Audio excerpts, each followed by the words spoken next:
Master minds commerce చదవాలనుకునే 10th inter విద్యార్థుల తొలి ఎంపిక. నమస్తే రమగారు. నమస్తే రమగారు, మనము భక్తుల గాథలు చెప్పుకుంటూ ఉన్నాం. ఏదైనా ఒక భక్తుడిది, పాండురంగ భక్తుడి కథ చెప్పుకుంటాం. అవి బాగుంటాయి కదా, చాలా బాగుంటాయి. ఈ మరాఠా రాజ్యంలోట ఒకప్పుడు కూపా అనే పేరున్న ఒక కుంభకారుడు ఉండేవాడు. కుంభకారుడు అంటే కుండలు చేసే ఆయన, కుమ్మరాయన. కూపా కుంభకారుడు అని రాశారు పేరు. ఈ కూపాకి భార్య పిల్లలు ఉండేవాళ్ళు. ఎంత భక్తిపరుడో అతను. ఆయన చేసే కుండలు చాలా ఫేమస్ కూడాట. రోజుకొక్క కుండ అయ్యేదిట. నెలకి రోజుకొకటి చొప్పున 30 కుండలు చేసేవాళ్ళట. 30 కుండలు తయారయ్యేవి. 30 అమ్మి అందులో నుంచి కొంత భాగం దానం చేసేవాడు ఆయన. 30 కుండలు అమ్మిన దాంట్లో కొంత దానం చేసి మిగిలిన దాంతో ఇల్లు గడుపుకునేవాడు. అంతే. అయితే ఈయన పరమ సజ్జనుడు అవటం, వాకిట్లోకి ఎవరైనా వస్తే లేదనకుండా పెట్టడం, తర్వాత దానం చేయటం, ఈ జనరల్గా కుంభకారులు అందరూ చేసినట్టుగా ఒక ఆశపాతకంగా అదే పనిగా చేయకపోవటం, కొంత సమయం కుండలు చేసి తర్వాత భగవన్నామ సంకీర్తన చేయటం, వాళ్ళ ఇంట్లో భజనలు అవి సరిగేవి. సాయంకాలం అయ్యేసరికి భజన చేసుకునేవాళ్ళు. విగరస్గా పని కాదు. దాంతో ఈయనకు చాలా మంచి పేరు ఉండేది. అందరూ చెప్పుకునేవాళ్ళు. ఆయన చేసిన 30 కుండల్లో ఒక్క కుండ కూడా మిగిలేదు కాదు వాళ్ళకి, అయిపోయేది. ఈయన చేస్తాడు అని చెప్ప కుండలు చేస్తున్నాడు అనగానే మాకు కావాలని చెప్పేవాళ్ళు. అందరికీ మాట ఇచ్చేసాను ఆయన అంటే వచ్చే నెలకి వెయిట్ చేసేవాళ్ళు జనం. అలాంటి వాడు అనమాట. అయితే ఈ కూపా కుంభకారుడి గురించి ఆ ఊరు రాజుగారికి బాగా తెలిసింది. తన సజ్జనుడని, చాలా గొప్ప దానపరుడని. అయితే కుండలు చేసేవాళ్ళు ఇంత దానాలు ఎట్లా చేస్తారు, వాళ్ళకి వచ్చేది ఎంత తెలుసుకున్నాడు ఆయన. తెలుసుకొని ఏం చేశాడు, ఇక నుంచి కుండలు చేసే ప్రతి వాళ్ళు నెలకి 10 కుండలు కప్పం చెల్లించాలని ఒక ఆర్డర్ పాస్ చేశాడు. వీళ్ళు ఎక్కడి నుంచి చెల్లిస్తారు 10, వీళ్ళు చేసేవే 30. ఎంత శ్రమ పడినా 30 మించి చేయలేరు, వాళ్ళు చేయలేకపోతున్నారు. డబ్బులు ఎక్కడి నుంచి కడతారు, వాళ్ళకి ఏమైనా కట్టేస్తే 10 కుండలు కనుక అక్కడ ఇస్తే వీళ్ళకి ఈ బేరాలన్నీ పోతాయి, డబ్బులు రావు. అందరూ ఏం చేసేవాళ్ళు, ఇంకొంచెం ఎక్కువ పని చేసి ఓ 10 కుండలు రాజుగారికి అప్పచెప్పేవాళ్ళు. ఆ 10 కుండలు బజార్లో పెట్టి అమ్మేవాళ్ళు, రాజుగారు గోడ పక్కన పడేయించేవాడో తెలియదు ఎవరికి. ఒక నెల గడిచింది. 2వ నెల చాలా టఫ్ అయిపోయింది వీళ్ళ వల్ల కాల. 30 కుండలు ఆవంలో పెట్టి, భగవంతుడా ఏం చేయటము ఈ నెల, మనకొచ్చే డబ్బులు ఆపుకున్నామా, పిల్లా జల్లా తిండి తిప్పలు ఎట్లా, పోనీ ఎవరికైనా దానం చేయటం మానేద్దామా అంటే ఎట్లా మానేస్తాం, ఏ రకంగా మానగలం అని చాలా చింతపడ్డారు. అయితే ఏమైందట, ఆవంలో కుండలు పెట్టారు. ఆవం అంతా చల్లారిపోయాక ఏమంటారు, దాన్ని ఇట్లా కాలుస్తారుగా కుండలు. కాల్చిన తర్వాత ఒక్కొక్క కుండ తీస్తుంటే వరుసగా లెక్క పెడుతున్నట్ట 31 ఇంకా వస్తున్నాయి. తీరా చూస్తే 40 కుండలు వచ్చాయి. చేసి పెట్టినవి 40 కుండలు వచ్చాయి. 10 కుండలు రాజుగారికి అప్పచెప్పారు. రాజు ఆశ్చర్యపోయాడు. వీళ్ళ మీద పన్ను వేసినా కూడా వీళ్ళు దానం మానలా. కొన్ని నెలలు ఇట్లా గడిచినాయి. ఏదైనా అవసరమైతే ఒక షావుకారు దగ్గర నుంచి ఇక్కడి నుంచి అప్పులు కూడా తెచ్చుకునేవాళ్ళు. చిన్న పన్న మళ్ళీ తీర్చేవాళ్ళు. ఇక్కడ ఏంటంటే ఈయనకి చాలా గొప్ప పేరున్నవాడు కదా, అట్లా నడిచేది. ఒకసారట పండరిపురం వెళ్ళేందుకు ఒక పెద్ద భజన సమూహం వచ్చిందట ఆ ఊళ్ళోకి. ఈయన గారి పేరు విని వీళ్ళింటికి వచ్చారు. వచ్చి, బాబు ఇవాళ భజన మీ ఇంట్లోనే, సమారాధన మీ ఇంట్లోనే, కూపా దగ్గర భోజనం చేసి పండరిపురం చేరతామని మా వారు ఊరి నుంచి వచ్చే మిగిలిన సమూహాలకు చెప్పొచ్చాము, భోజనం ఏర్పాటు చూడమన్నారు. వీళ్ళకేమింది, నెలకి సరిపడా, ఏ నెలకి ఆ నెల సరిపడా ₹1 నిలవున్న వాళ్ళు కాదు వీళ్ళు. ఏ రోజు ఆ రోజే. సాయంకాలం ఇంట్లో భజన అంటే చుట్టుపక్కల వాళ్ళు తలాకాసుని శనగలు తెస్తే వీళ్ళు ఇంకా శనగలు పోసి మొత్తం పంచుకుని తినేవాళ్ళు. ఇట 50 మంది బృందం వస్తే వీళ్ళకి భోజనం ఎక్కడి నుంచి పెడతారు, అంతే.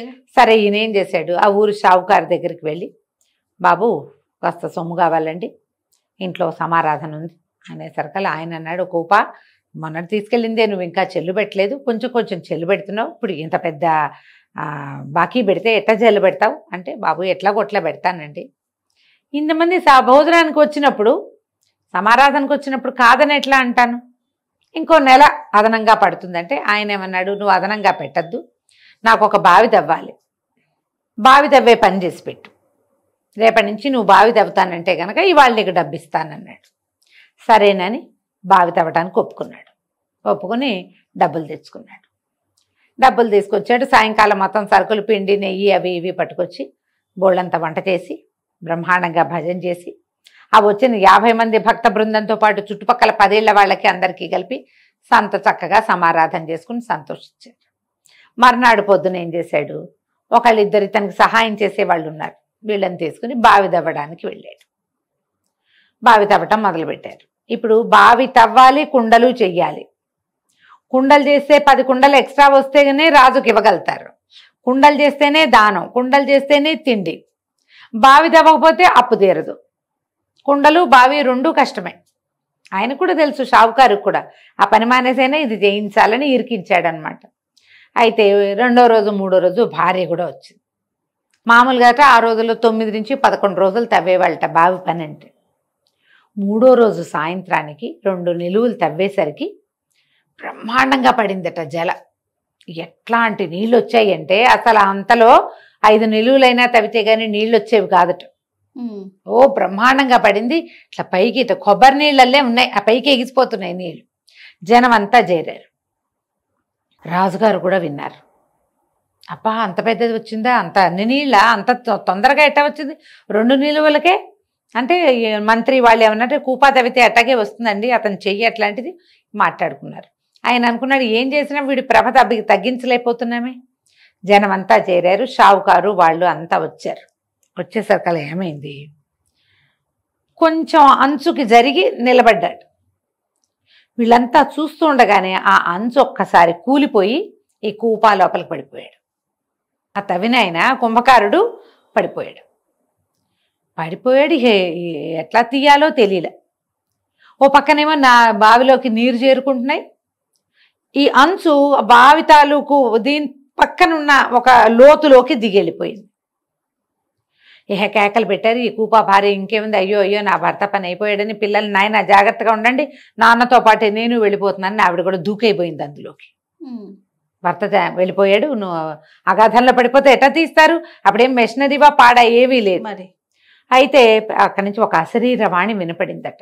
ఆగు ఆగు, దూకద్దు, సంవత్సరం తర్వాత కూపా మళ్ళీ తిరిగి వస్తాడు అని మాటలు వినపడ్డాయి. అందరూ విన్నారు, ఆశ్చర్యపోయారు. ఏమిట్రా ఇది, అట్లా ఎట్లా జరిగింది, ఏమిటా అని. అక్కడి నుంచి అమ్మాయి ఆవిడ ఏం చేస్తుంది, భగవంతుడి మీద భారం వేసి మెల్లిగా తన తట్టబుట్ట సామాన్లు తీసుకుని పిల్లల్ని తీసుకుని ఇంటికి వెళ్ళిపోయింది. పిల్లలు తల్లి కలిసి కుండలు చేసుకునేవాళ్ళు. అయితే ఏమైందట, 3 రోజులు 4 రోజులు గడిచింది. ఆ ఊరి వాళ్ళు ఎవరింటికో చుట్టాలు వచ్చారు. చుట్టాలు వస్తే ఆయన కూపా గారు మహానుభావుడు, ఆయన చూస్తానన్నాడు. వచ్చిన చుట్టం చూస్తానంటే వీళ్ళు ఏం చెప్పారు, ఎక్కడ కూపా, ఆయన ఇటు అగాధంలో పడిపోయాడు పాపం, ఏడాది తర్వాత తిరిగి వస్తాడని ఏదో ఆ మాటలు వినపడ్డాయి. ఏమొస్తాడో ఏమిటో అంటే, ఎక్కడ నాకు చూపించండి, నేను చూస్తా అన్నాడు చుట్టం. ఆ చుట్టాలు ఆయన కుటుంబాన్ని తీసుకుని ఆ ఊరి వాళ్ళు ఆ అగాధం దగ్గరికి తీసుకెళ్లారు. తీసుకెళ్తే దాని దగ్గర అట్ట నిలబడితే ఆ వచ్చిన చుట్టాలు ఆయన అన్నాడు, ఏంటి ఎక్కడి నుంచో భజన వినపడుతుంది, చుట్టుపక్కల ఎవరింట్లో భజన జరుగుతోంది అన్నాడు. చూస్తే చుట్టుపక్కల ఇళ్ళు లేవు, వాకిళ్ళు లేవు, దూరంగా ఉన్నాయి, ఎక్కడి నుంచో భజన వినపడుతోంది. ఆ వచ్చిన చుట్టాలు ఆయన చాలా ఎక్సైట్మెంట్తో ఇందులోంచే వినిపిస్తుంది భజన అని మొదలుపెట్టాడు. జనం అందరూ చేరారు. అబ్జర్వ్ చేస్తారు నిశ్శబ్దంగా ఉండి. ఒక్కోడు బాగా తెలివి గలవాడు ఉంటాడు కదా, నేల మీద పడుకుని దానికి చెవానిస్తే మొత్తం భజన లోపల నుంచే వినపడతాం. అగాధంలో నుంచి భజన వినిపిస్తోంది. అక్కడి నుంచి అందరికీ ఒకళ్ళ మీద నుంచి ఒకళ్ళకి పాకిపోయింది. కూపా గారు ఉన్నప్పుడు వాళ్ళ ఇంట్లో సాయంత్రం పూట భజన అయ్యేది. కూపాది ఒక ప్రత్యేకమైన వయసు, తాళం వేసే విధానం వేరు. ఆ తాళం కింద నుంచి వినిపిస్తుంది. భార్య పిల్లలు పరిగెత్తుకొచ్చారు. జనం అంతా విన్నారు. రోజు వినపడేది. ఆ అగాధంలోకి ఎట్టా వెళ్ళాలో తెలీదు, ఏం చేయాలో తెలీదు. కర్ణాకర్ణిగా రాజుగారికి తెలిసింది. రాజు వచ్చాడు. వచ్చి ఇదేమిటో చూడాలని ఆ బావి పక్క నుంచి తవ్వుకుంటూ వెళ్ళి మట్టి తీయటం మొదలుపెట్టారు. ఏ అగాధంలోకి అయితే ఆయన కూరుకుపోయాడని వీళ్ళు భావించారు. ఒక సమయం దీనిలాగా ఉంది, భూమి వెళ్ళిపోయింది కిందకి, అదేదో పాతాళంలోకి వెళ్ళిపోయింది. తీసిన కొద్దీ వచ్చింది మట్టి. తీయగా దాదాపుగా 10-11 నెలలకి తీశారు మొత్తం. అది ఆయన పడిపోయిన తర్వాత 10-11 నెలలు పట్టింది అది తీయటానికి. తీగ కింద వీళ్ళకి ఎట్లా కనపడింది, ఒక పెద్ద ఉయ్యాల, తూగుటుయ్యాల. దాని మీద భగవంతుడు కృష్ణుడు ఓరగిలి పడుకుని ఊగుతున్నాడు. జనమంతా చూశారు. అది ఒక దేవాలయంలాగా కనపడుతోంది. కృష్ణ పరమాత్మ అది విగ్రహమో కృష్ణుడో వీళ్ళకి తెలియల. ఆయన తూగుటుయ్యాల మీద ఊగుతుంటే ఈ కూప దగ్గర కూర్చుని భజన చేస్తూ పాడుతున్నాడు. జనం అంతా ఆహాహాకారాలు చేశారు. భగవంతుడు ఉన్నాడు కింద, అందుకే కూప లోపల ఉండిపోయాడు అని చెప్పి ఆ జనాలకి ఒళ్ళు తెలిసేసరికల్లా అది మొత్తం అంతర్ధానం అయిపోయింది. మొత్తం పోయింది. ఆ కూపా గారు లేచి వచ్చాడు బయటికి. అందరూ ఏమిటైనా ఏం జరిగింది ఇక్కడ, నువ్వు ఇక్కడ ఇట్లా ఎందుకున్నావు ఏమిటి అంటే, ఆ రోజు నేను ఒకరోజు పడిపోయాను కిందకి. ఇక్కడ ఒక ఉద్యానవనము తూగుటుయ్యాల, స్వామివారు వచ్చి సేవించేవాడు. రోజు హాయిగా ఆయన అక్కడ విహారం చేసేవాడు. నేను రోజు ఆయన సంతోషపెట్టడానికి పాటలు పాడేవాడిని. నేను ఇక్కడే ఉన్నాను, నేను కొంతకాలంగా నేను ఆయన్నే సేవించుకుంటున్నానని చెప్పాడు. ఆయన లేవదీసి అదంతా ఇట్లా గొయ్యలే తవ్వారుగా తీసుకొచ్చారు. వీళ్ళు చూస్తుండగానే మొత్తం మాయమైపోయిన, అక్కడ ఏం లేవు, తూగుటుయ్యాల లేదు, భగవంతుడు లేడు. 11 నెలల క్రితం కూరుకుపోయిన కూపా గారు ఎలా వెళ్ళిన వాడు అట్టగే చక్కగా ధవతి ఉత్తరయంతో ఉన్నాడు. ఏం తిన్నాడు ఇన్ని రోజులు, ఏం తాగాడు, అక్కడ గాలి ఎట్టా ఉంది, ఎవరికి ఏమీ తెలియదు. ఆయన లేచి బయటకు వచ్చేసాడు. ఈ అగాధం అంతా పూడ్చారు. అదే దీనిలాగా చేశారనమాట. పక్కన బావి ఉందిగా, ఆ బావి వీళ్ళు తవ్వింది, మొత్తం కలిపి ఒక పెద్ద బావిగా జయించాడు రాజుగారు. ఇప్పటికీ కూడా పండరిపురంలో ఉందట కూపా తవ్విన బావి, ఇప్పటికీ ఉందట. ఆ తర్వాత ఆయన ఎంతకాలమో జీవించాడు. వాళ్ళ ఇంటికి వచ్చిన వాళ్ళని అందరినీ సేవించుకునేవాడు. రాజుగారు ఇంకా అతని మీద ఏ ట్యాక్స్ వేయలే. ఆయన చనిపోయేదాకా కుండలు చేయటం మానల. కూపా గారు కుండలు మాత్రం చేసుకున్నాడు. కులాలుడు ఆయన వృత్తి. ఆయన పిల్లలు అలాగే చేసుకునేవాళ్ళు. హాయిగా సంతోషంగా ఉండేవాళ్ళు. దానం చేసేవాడు, భజన చేసేవాడు, సత్సంగాలు చేసేవాళ్ళు. ఆ దారిని వెళ్ళే ప్రతి వాళ్ళు కూపా గారిని చూసే వెళ్ళేవాళ్ళట. అలా ఉంటారు కదా మహానుభావులు. పరమ భక్తుడు అయితే. అదే. రైట్ అండి. నమస్తే. నమస్తే.